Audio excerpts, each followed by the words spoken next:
오늘 본문 말씀을 새번역 성경으로 보면 이렇게 번역하고 있습니다. 마른 빵 한 조각을 먹으며 화목하게 지내는 것이 진수성찬을 가득히 차린 집에서 다투며 사는 것보다 낫다. 오늘 본문 말씀을 새번역에 이렇게 번역하고 있습니다. 여기 보면 서로 대조되는 단어가 있죠. 마른 빵과 진수성찬이 서로 대조가 되고 화목하게 지내는 것과 다투며 사는 것이 서로 대조가 되고 있습니다. 진수성찬과 마른 빵 한 조각을 비유하면서 무엇이 더 좋은지를 이 말씀 속에서 우리에게 교훈하고 있습니다. 이와 비슷한 말씀이 잠언 15장 17절에도 기록되어 있습니다. 잠언 15장 17절에 보니까 서로 사랑하며 채소를 먹고 사는 것이 서로 미워하며 기름진 쇠고기를 먹고 사는 것보다 낫다. 여기에도 보면 서로 대조가 되는 단어들이 있습니다. 채소라는 것과 소고기가 비교가 됩니다. 또 서로 미워하며라는 것과 이제 서로 사랑하며라는 것이 또 대조가 되고 있습니다. 이 말씀들은 읽고 또 읽어봐도 정말 옳은 말씀들입니다. 우리가 깊이 묵상해 보면 정말 값비싼 음식들을 먹으면서 아주 좋은 음식들, 오늘 본문에서 말하는 진수성찬을 먹고 소고기를 먹고 살면서도 서로 다투면 뭐가 행복하겠느냐. 그러나 채소를 먹고 빵 한 조각을 먹어도 다투지 않고 화목하게 지내는 것이 그것이 참으로 복된 삶임을 우리에게 교훈하고 있습니다. 추석 명절을 맞아서 어떤 말씀을 나눌까 하다가 물론 코로나로 인해서 거리두기가 계속되기 때문에 모임에 제한은 받겠지만 그래도 가족들이 모일 것이고 또 친척들 모임을 가질 것이고 친구들이나 이웃들이나 지인들과 계속해서 만나게 될 것입니다. 그런 연휴를 보내면서 우리가 그리스도인으로서 이번 추석을 어떻게 보내면 좋을까라고 생각하다가 오늘은 딱 3가지를 여러분들에게 말씀해 드리려고 합니다. 그래서 설교 제목을 이번 추석에는 이라고 정했고요. 또 말씀 나눌 것은 3가지를 권면하고자 합니다. 뭐냐면 첫 번째는 미안합니다라는 말을 먼저 꼭 실천하는 추석이 되었으면 좋겠습니다. 마태복음 5장 24절 말씀에 보면 우리가 잘 아는 말씀이 기록되어 있죠. 예물을 제단 앞에 두고 먼저 가서 형제와 화목하고 그 후에 와서 예물을 드리라. 이 말씀을 주의 깊게 한번 다시 보시기 바랍니다. 예물을 제단 앞에 두고 먼저 가서 형제와 화목하고 그 후에 와서 예물을 드리라. 아까 말씀드렸던 오늘 본문 말씀, 마른 빵 한 조각을 먹으며 화목하게 지내는 것이 진수성찬을 가득히 차린 집에서 다투며 사는 것보다 낫다. 또 잠언 15장 17절, 서로 사랑하며 채소를 먹고 사는 것이 서로 미워하며 기름진 쇠고기를 먹고 사는 것보다 낫다. 여러분, 잠언 17장 1절 말씀이나 잠언 15장 17절 말씀이나 조금 아까 봉독해 드린 마태복음 5장 24절 말씀의 공통점은 무엇입니까? 하나님의 자녀로서, 그리스도인으로서, 또 예배를 드리는 예배자로서 우리의 삶이 어떠해야 되는지에 대해서 하나님은 더 관심을 갖고 계시다는 겁니다. 우리가 예배드리지만 집으로 돌아가셔서 가족들과 싸우면 우리가 드린 예배가 무슨 유익함이 있겠습니까? 예배 시간에 내가 어떠한 은혜를 받고 어떠한 깨달음을 느꼈다 할지라도 집에 돌아가셔서 가족들과 다투면 그 은혜 받고 깨달은 것이 무슨 유익이 있겠습니까? 마태복음 5장 24절 말씀처럼 예물을 제단 앞에 두고 먼저 가서 형제와 화목하고 그 후에 와서 예물을 드리라. 왜 이 말씀을 우리에게 주십니까? 하나님 앞에 모여서 함께 예배 드리는 것 너무나도 귀한 일입니다. 예물 드리는 것 너무나도 귀한 일입니다. 그러나 그것보다도 하나님이 더 관심 가지시는 게 있어요. 그건 뭡니까? 예배 드리는 자들, 예배하는 자들의 삶의 자리를 하나님은 더 눈여겨보시는 겁니다. 그러니까 우리가 하나님 앞에 와서 예배를 드리고 예물을 드려도 혹시 형제들과 다퉜거든, 혹시 누군가와 원수 맺은 일이 있거든, 혹시 누군가를 사랑하지 못하고 용서하지 못했으면 예배 드리는 도중에라도 예물을 제단 앞에 놔두고 먼저 가서 형제와 화목하고 그리고 와서 다시 예배를 드리라고 말씀드리는 겁니다. 이 말씀을 통해서 먼저 우리의 삶에 대해서 하나님은 이 예배를 지금 받으시면서 내 삶에 관심을 가지고 지켜보실 때에 나는 과연 하나님의 기쁨이 한 주간 동안 되었을까? 다시 한번 생각해보는 시간이 되었으면 좋겠습니다. 하나님께서 무엇보다 기뻐하시는 것은 하나님의 사랑으로 서로 사랑하며 지내기를 우리 하나님은 기뻐하실 줄로 믿습니다.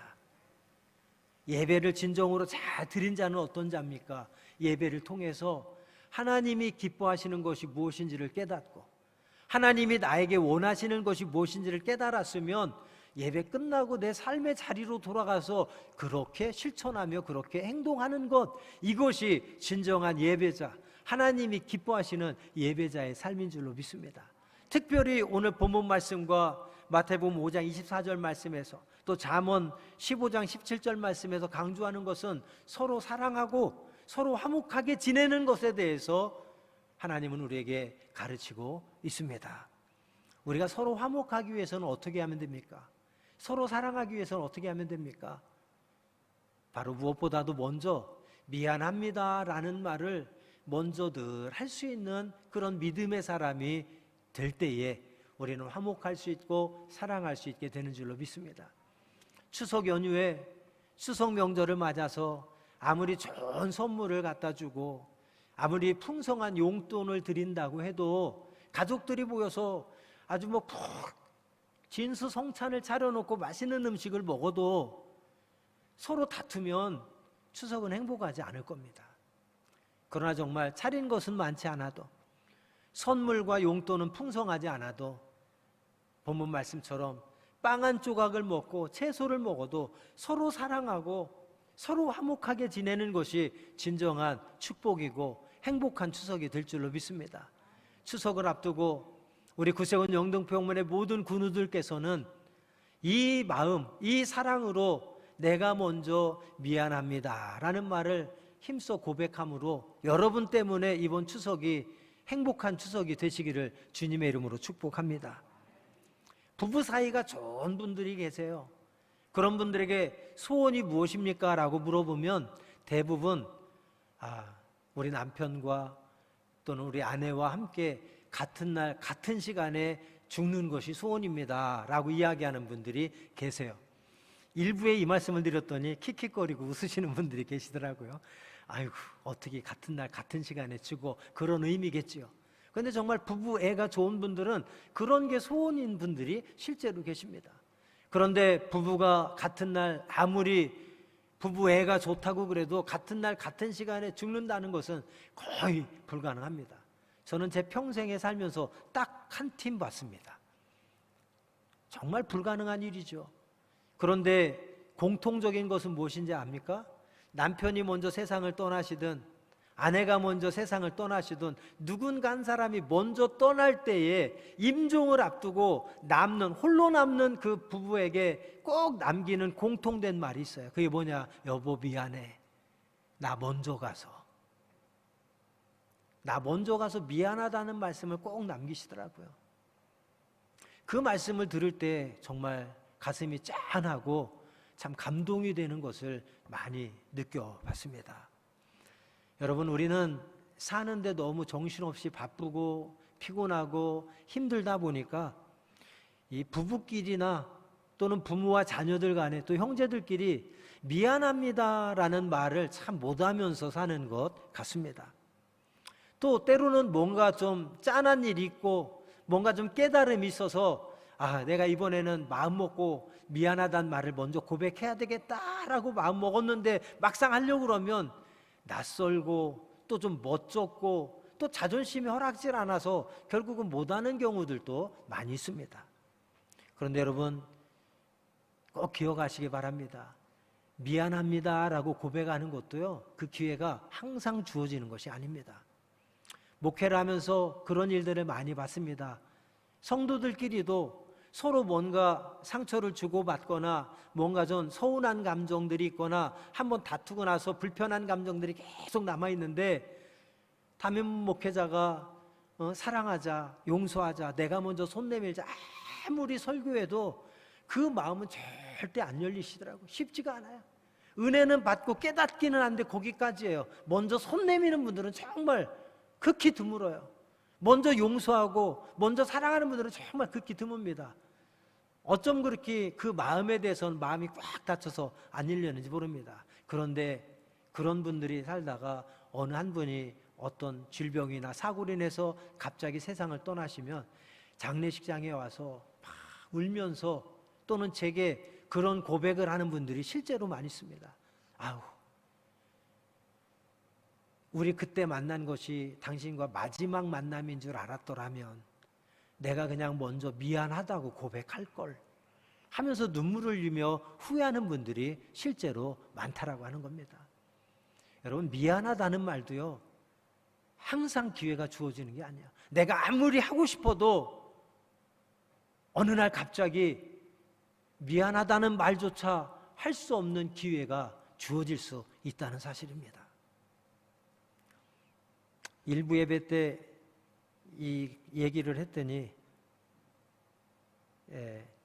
안 했으면 좋겠다. 우리 목양 담당사관이 낯간지럽다 그러는데요.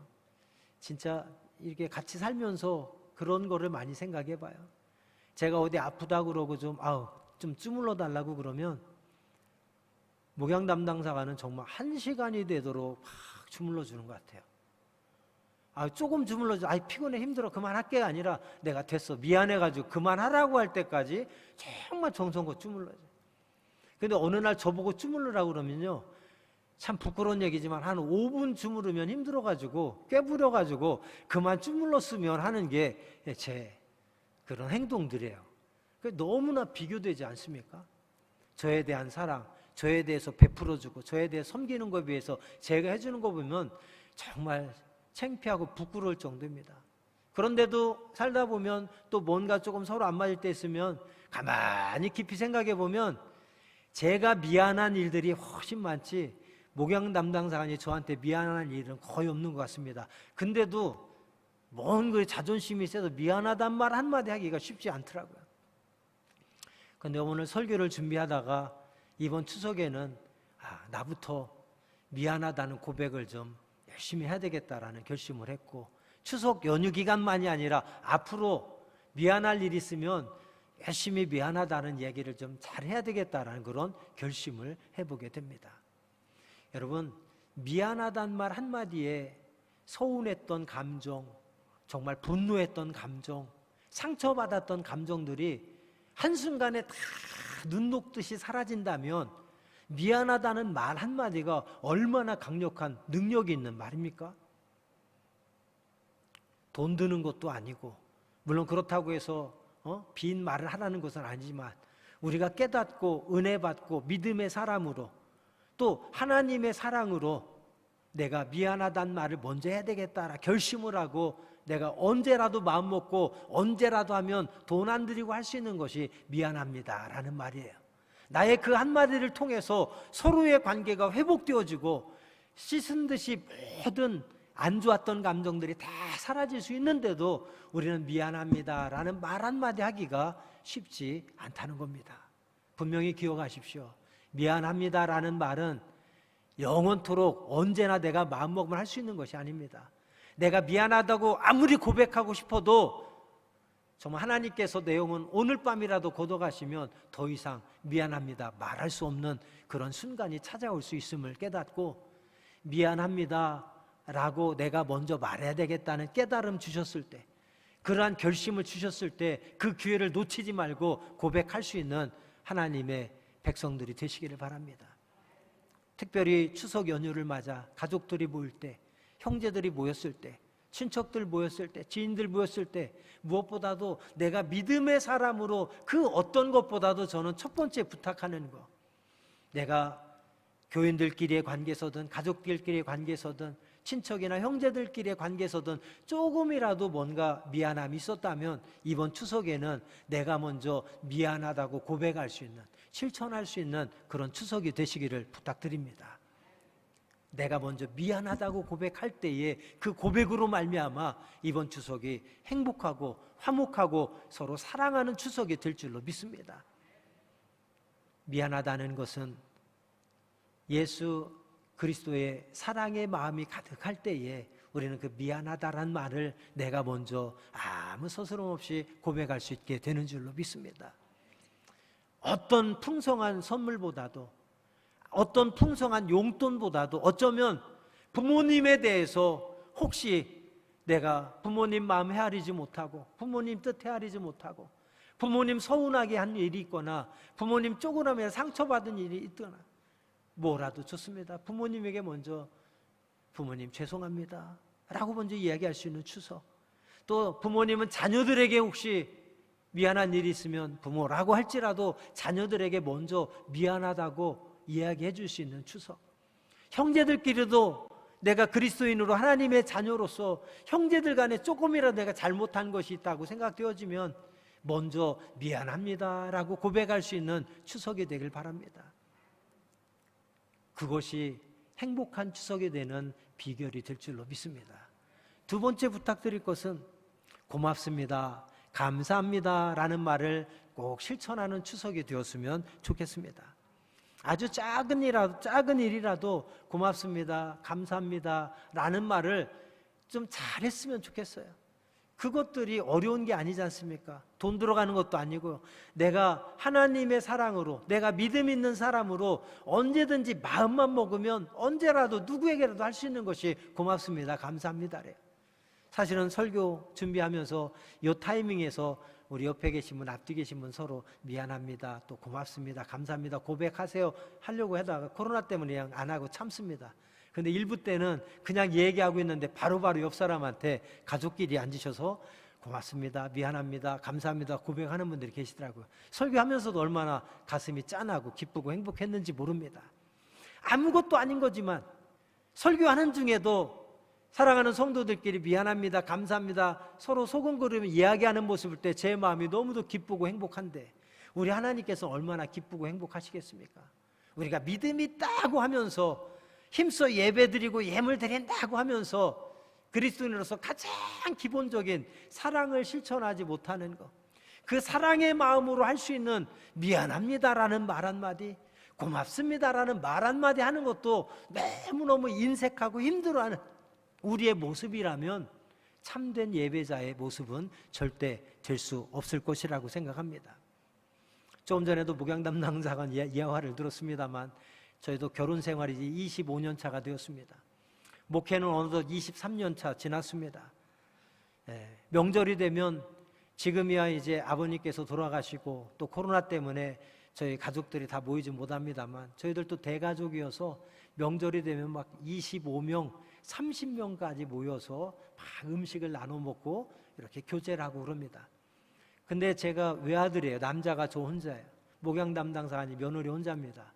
25명, 30명, 물론 제 동생들이 모이면 잘 옆에서 도와줍니다만 25년 결혼 생활하면서 그 대가족들 25명, 30명 명절 다 챙기고 음식 준비하고 대접하고 떠나면 또 뒷정리하고 하면서 저한테 한마디도 불평 한마디 하는 거 저는 정말 못 들었습니다. 누가 이렇게 밖에 나가면 참 사모님 예쁘세요, 착하세요, 너무 착하신 것 같아 얘기하는데 그때마다 저는 항상 변함없이 얘기하는 것이 네, 저는 천사랑 살고 있습니다 라고 이야기하고 있습니다. 정말 불평한 바도 아니에요. 목회도 23년 하지만 23년 동안 목회하면서 교인에 대해서 어떻고 저떻고 교인한테 상처받거나 교인한테 뭔가 서운했거나 교인 때문에 눈물을 흘렸어도 누가 어떻고 교인에 대해 눈꽃만큼도 비난하는 소리를 전 한 번도 들어보지 못했습니다. 참 고마워요. 목회적으로도 고맙고 가정적으로도 고맙고 아버님 돌아가신 후에 지금은 어머님을 모시고 살고 있습니다. 어머님을 모시고 살면서도 이렇게 옆에서 보면 어머님한테 참 얼마나 잘하는지 몰라요. 뭐 팔불출 뭐 아내 자랑하고 그런다 혹시 뭐 욕하실 분이 있을지 모르겠습니다만, 예, 정말 명절 때마다 느끼는 거, 또 어머님을 모시고 살면서 느끼는 거 참 너무 잘해줘서 고마워요. 근데도 제가 고맙다 이 말 표현을 거의 못하면서 지내왔던 것 같습니다. 그래서 사실은 오늘 추석 연휴에 맞는 주일이기 때문에 어떤 말씀을 나눌까 하다가 그리스도인으로서, 하나님의 자녀로서 우리가 사랑의 마음으로 추석 때 무엇보다 실천해야 될 것 3가지만 딱 얘기하자 하고서 첫 번째가 미안하다라는 말 자주 하자, 그리고 고맙다라는 말 자주 하자. 이 설교 준비하면서 저도 작심했습니다. 이번 추석에 또 고생하고 있고 또 고생할 텐데 고맙다는 말 자주 해주려고 합니다. 그 추석 때만이 아니라 추석 끝나고도 고마운 일 있을 때마다 내 좀 열심히 표현해야겠다, 고맙다, 고맙다라는 말을 좀 자주 해주려고 그래요. 언젠가는 정말 너무너무 힘든 것 같아서 제가 추석 끝나고 막 설거지가 산더미처럼 쌓였는데 가서 제가 설거지를 막 작정하고 다 해줬습니다. 그리고 고맙다고 한마디 해줬어요. 그랬더니 목양 담당사님 고맙다는 말에 그냥 눈물을 그냥 졸졸졸졸졸 흘리더라고요. 속으로는 말 한마디 불평은 안 했지만 속으로 얼마나 힘들었겠습니까? 또 여러 가지 또 그런 마음들이 들었겠습니다만, 남편의 따뜻한 말 한마디, 고맙다는 말 한마디에 눈물을 흘리며 그 감동을 받아서 그 힘들고 수고하고 어려웠던 것들이 아마 다 씻은 듯이 사라지는 것 같아요. 제가 볼 때는 이게 고맙다는 말 한마디의 위력입니다. 고맙다는 말 한마디의 능력이 이렇게 엄청난데 우리는 그 말을 잘 못하며 살고 있어요. 이번 추석에는 부모님에게 감사하다는 말 꼭 실천하시기 바랍니다. 자녀들에게도 고맙다는 말 좀 꼭 해주시기 바랍니다. 형제들끼리도 고맙다는 말을 좀 많이 해주시기 바랍니다. 그것이 마른 빵 한 조각 먹어도 서로 사랑하고 서로 화목하게 지내는 것이 소고기 먹고 진수성찬으로 먹고 지내며 다투는 것보다 낫다는 오늘 본 말씀의 핵심적인 메시지가 되는 줄로 믿습니다. 우리가 겉모습만 그리스도인이 아니라 늘 주일마다 나와서 예배드리고 예물 드리는 그런 예배자의 모습이 아니라 진정 예배자의 모습답게 우리의 삶 속에서 하나님의 사랑을 실천하고 하나님의 사람답게 우리가 그런 말부터 인색하지 않게 늘 힘써서 고백할 수 있는 믿음의 사람, 사랑의 사람이 되어 주시기를 주님의 이름으로 축복합니다. 아마 이번에 여러분들이 먼저 미안합니다, 고맙습니다라는 표현만 잘 하셔도 여러분 때문에 행복한 추석이 될 줄로 확신합니다. 마지막 3번째는 사랑합니다라는 말을 고백하는 추석이 되었으면 좋겠습니다. 몇 해 전에 동해 바다에서 돌고래 한 마리가 죽게 되는데 그 돌고래 장례식이 TV 화면에 포착이 되었어요. TV에서 소개를 해주는데 그 모습을 보니까 돌고래 한 마리가 죽어가는데 물속으로 자꾸 죽어가니까 힘이 없어서 가라앉습니다. 그랬더니 3-4마리의 동료 고래들이 몰려와가지고 어떻게든 살려보려고 그 고래를 물 위로 막 끌어올리는 거예요. 오랫동안을 끌어올리려다가 결국은 그 고래가 죽습니다. 그리고 고래는 물속으로 가라앉으면서 장례식이 끝납니다. 참 서로 돌고래끼리는 말이 통하는지 모르겠습니다만 어쨌든 우리 인간이 볼 때 말도 안 통하는 미물에 불과한 동물들도 동료애가 있다는 거예요. 그 이타적이라는 거예요.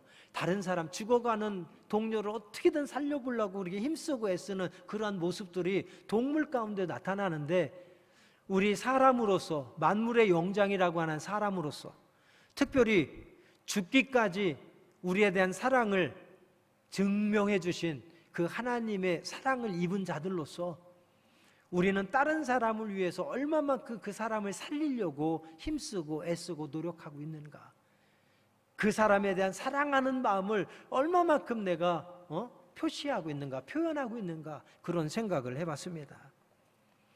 동물들이 동료에 대해서 또는 부모에 대해서, 자식에 대해서 또는 주인에 대해서 동물들이 얼마나 희생하고 충성적인지 이 감동 스토리는 뉴스나 뭐 이런 언론들을 통해서 우리가 너무너무 많은 이야기들을 듣고 있습니다만, 지난주 수요일이었나요? 지지난주였나요? 우리 최선 단장님 수요 예배 때마다 삭스를 데리고 옵니다. 집에서 키우는 강아지 이름입니다. 근데 삭스는 얼마나 착하고 얼마나 얌전한지 제가 개지만 볼 때마다 감동받아요. 교회 사무실에다 딱 앉혀놓으면 꼼짝도 안 하고 그냥 그 자리에 예배 끝날 때까지 가만히 있다가 예배 끝나고 이제 우리 단장님 내려오면 그저 가서 좋다고 막 그러는 거예요. 그럼 삭스를 수요일마다 보면 참, 난 개를 봤어도 이렇게 얌전하고 이렇게 착한 개는 정말 처음 본 것 같다는 생각을 늘 합니다. 그러면서 예뻐가지고 저도 막 쓰다듬어주고 때로는 안아주기도 합니다. 첫 번째는 삭스가 참 예쁘고 사랑스럽고 너무 착해서 이제 안아주고 만져주는 거고요. 두 번째 목적은 우리 겨울이한테 관심 받으려고 그럽니다. 삭스를 만지고 안고 예배 끝나고 집에 들어가면 겨울이가 얼마나 좋아하나 몰라요. 그 삭스 냄새 맡으려고 막 달려들어서 킁킁킁킁킁. 그래가지고 삭스가 온 날은 일부러라도 막 만지고 들어갑니다. 겨울이 와서 냄새 맡게 해주고 하려고요. 근데 지난주 수요일 날 예배를 마쳤는데 교회 사무실에서 박희자 부교님께서 삭스를 안고 나오시더라고요. 로비에서 인사하다가 삭스를 보고 또 막 만져줬습니다. 아, 삭스야, 넌 왜 이렇게 얌전하니? 너 같은 애 처음 봤어 하면서 막 칭찬을 해줬더니 박희자 부교님께서 삭스를 안고 하시는 말씀이, 네 사가님 저 교회 다녀서 그래요, 그러는 거예요. 와, 그 말에 완전 제가 뒤집어졌다는 거 아닙니까? 삭스가 한 말이 아니에요. 박희자 부교님이 안고 대신 한 말이죠. 근데 그 말이 아주 강한 울림이 있더라니까요. 저는 삭스를 보고 막 예쁘다고 착하다고 너 같은 애 처음 봤다고 막 칭찬해 주는데 박희자 부모님 삭스를 대신에, 네 사관님 저 교회 다녀서 그래요. 와, 그 말이요 두고두고 가슴에 남는 거예요. 진한 울림이 있는 거예요. 야, 그렇구나. 우리는 그리스도인이라고 하면서 하나님의 자녀라고 하면서 세상에 나가 살 때 주변의 사람들이, 야, 저 사람 왜 이렇게 착해? 저 사람 왜 이렇게 성실해? 야, 저 사람 정말 본받을 만해. 저 사람 너무너무 존경스러워. 저 사람 도대체 왜 어떻게 저렇게 훌륭할 수 있지? 그러면 주변에 있는 사람들이, 저 사람 교회 다녀서 그래. 여러분 이런 말 들으십니까? 정말 우리는 좀 그런 말을 듣고 살아야 됩니다. 저는 박희자 부교님 그 한마디에 아주 큰 울림을 가지고 이 말씀이 되게 오래 가더라니까. 우리가 겉모습만 그리스도인이 아니라, 정말 겉모습만 예배자가 아니라 수십 년 신앙생활에도 말 하나 바뀌지 않고 성질 하나 바뀌지 않고 변하지 않고 그대로인 우리의 모습, 혹시라도 아직까지 남아있다면 이번 추석 명절에는 무엇보다 우리의 말부터 좀 바뀌고 우리의 마음과 생각부터 바뀌었으면 좋겠습니다. 그래서 무엇보다 미안합니다, 고맙습니다, 사랑합니다 라는 말을 내가 먼저 정말 진심으로 고백해 줄 수 있는 하나님의 사람들이 되어주시기를 주님의 이름으로 축복합니다. 행복한 추석은 그냥 되는 게 아니에요. 모인다고 행복한 추석이 아닙니다. 음식을 진수성찬 차려놓고 함께 밥 먹는다고 행복한 추석이 아닙니다. 선물을 갖다 주고 용돈을 준다고 행복한 추석이 아닙니다. 아무리 그렇게 보내도 서로 살아가지 못하고 서로 다투며 지내면 아무 유익이 없는 거예요. 마른 빵 한 조각을 먹어도, 채소를 먹어도 서로 사랑하며 서로 화목하게 지내는 것이 좋은 줄로 믿습니다. 이번 추석에도 혹시 집안에 그리스도인들이 별로 없다면 내가 그리스도인으로서 내가 먼저 다른 가족들에게, 형제들에게 미안합니다, 고맙습니다, 사랑합니다를 얘기해 줄 때 가족 전체에 이 해피 바이러스가 다 전염이 되어서 여러분의 그 말 한마디 때문에 행복한 추석이 되시기를 주님의 이름으로 축복합니다. 그리스도인은 이렇게 말부터 바뀌어야 됩니다. 말이 바뀐다는 것은 마음이 바뀌고 생각이 바뀔 때에만 이 말도 바뀔 수 있는 거예요. 우리가 진정 이번 추석을 맞이해서 벌써부터 추석을 준비하면서 연휴가 시작돼서 보내면서 벌써 스트레스 받고 뭔가 짜증이 나고 뭔가 좀 불편함이 있는 분들이 계시다면 오늘 이 말씀을 듣고 다시 한번 우리의 마음을 새롭게 하고 우리의 생각을 새롭게 해서 내가 하나님의 사람으로, 믿음의 사람으로 내가 말부터 정말 복 있는 말, 축복의 말, 덕을 세우는 말 하자. 작정하시고 이번 추석에 가족들에게 먼저 미안합니다, 고맙습니다, 사랑합니다 먼저 고백할 수 있는 하나님의 자녀들이 되시길 바랍니다. 그래서 여러분 때문에 즐겁고 여러분 때문에 행복한 그런 추석 명절 다 되시기를 주님의 이름으로 축복합니다. 기도하겠습니다.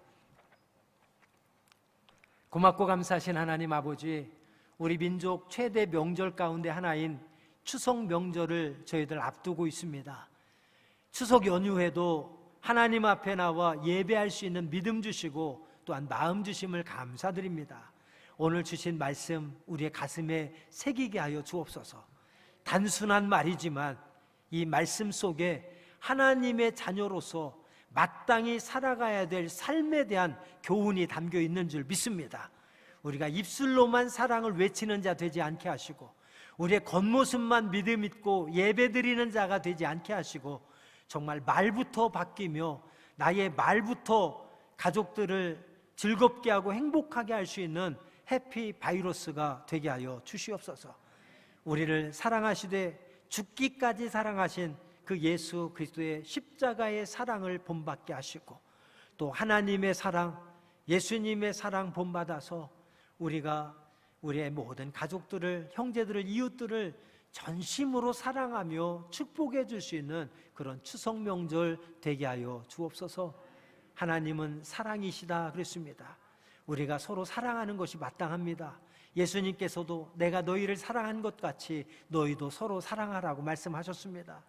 너희가 눈에 보이지 않는 하나님을 사랑한다고 하면서 눈에 보이는 형제를 미워하는 것, 거짓말하는 자라고 그랬습니다. 아버지 하나님, 우리가 하나님을 진정으로 사랑한다면, 또한 예수 그리스도를 진정으로 믿는 자라면 우리의 입술부터 바뀌게 하시고 우리의 마음과 생각부터 바뀌게 하셔서 이번 추석 명절 가족들과 친척들과 형제들과 만남의 자리에서 내가 예수 그리스도의 빛이 되게 하시고 소금이 되게 하여 주셔서 본이 되는 삶을 살게 하시고, 나의 삶을 통해서 믿지 않는 가족들이나 믿는 모든 가족들이 하나님을 보게 하시고 하나님의 사랑을 깊이 깨닫는 축복의 시간 되게 하여 주옵소서. 예수님의 이름으로 축복하며 기도합니다. 아멘.